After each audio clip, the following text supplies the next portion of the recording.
बाबा तुम्ही कुठे गेला होतात? मी जरा काय खरंय हो? तू म्हणालीस तेच. काय काय म्हणालीस तू आता? आईला सगळ्यात जास्त भीती तिचा संसार तुटण्याची असते, हो की नाही?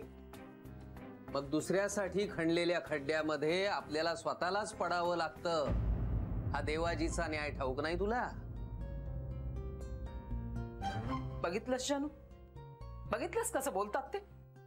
आता आणखीन काय करायचं बाकी ठेवलंय? तूच सांग ना त्यांना.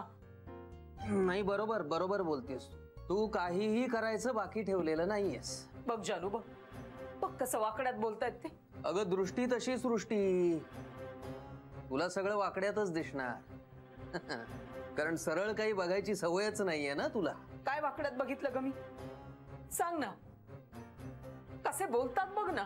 शेवटी मलाही मन आहेच ना, दिवसभर मर मर करायची आणि नंतर मग जोडेच खायचे. हे असलं आयुष्य झालेलं आहे माझं. आता फार काळ नाहीये तुझं असं हे आयुष्य. काय करणार? टाकणार का सोडणार का हाताला धरून घराबाहेर काढणार?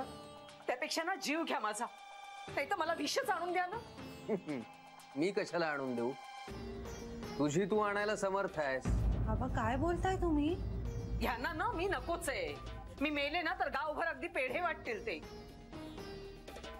देवा तेव्हा उचल रे बाबा मला. इथे जगून तरी काय उपयोग आहे? पण एक सांगते जानू, मी मेले ना तरी ह्यांना माझा संसार मी मोडू देणार नाही.